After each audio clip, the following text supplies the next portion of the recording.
এবারে হাওড়ায় প্রাণ পেল মোহনবাগানের অমর একাদশ।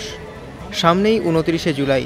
তার আগে হাওড়ার আন্দোলে প্রতিস্থাপন করা হলো অমর একাদশের মূর্তি।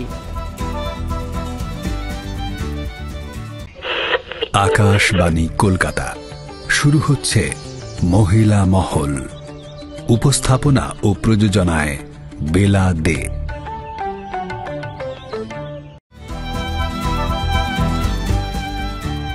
শহরের বিভিন্ন জায়গায় রয়েছে অমর একাদশের মূর্তি, রয়েছে মোহনবাগান ক্লাব তাঁবুতেও।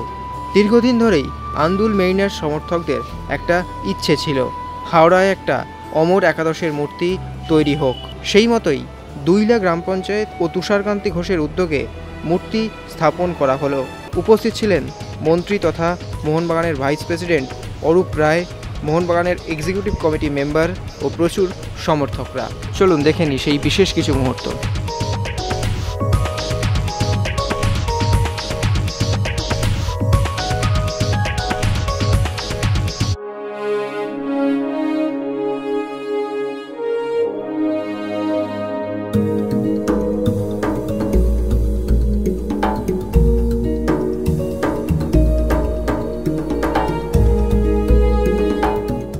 আমরা আপ্লুত যে আমাদের হাওড়া জেলার মধ্যেই আমরা এই জিনিসটা পেয়েছি।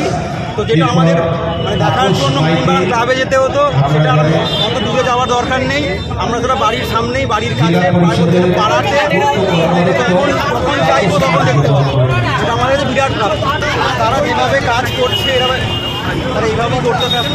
এই জিনিসটা আমাদের উপহার দেয়, আমাদের কাছে বিরাট বড় প্রাপ্ত।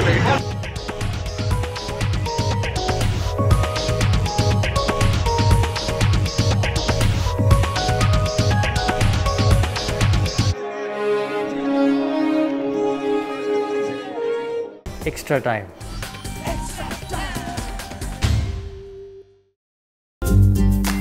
লেটেস্ট নিউজ আর এক্সক্লুসিভ ভিডিওর সঙ্গে আপডেট থাকতে এখনই সাবস্ক্রাইব করুন আমাদের ইউটিউব চ্যানেল। বেল আইকনে ক্লিক করতে ভুলবেন না যেন।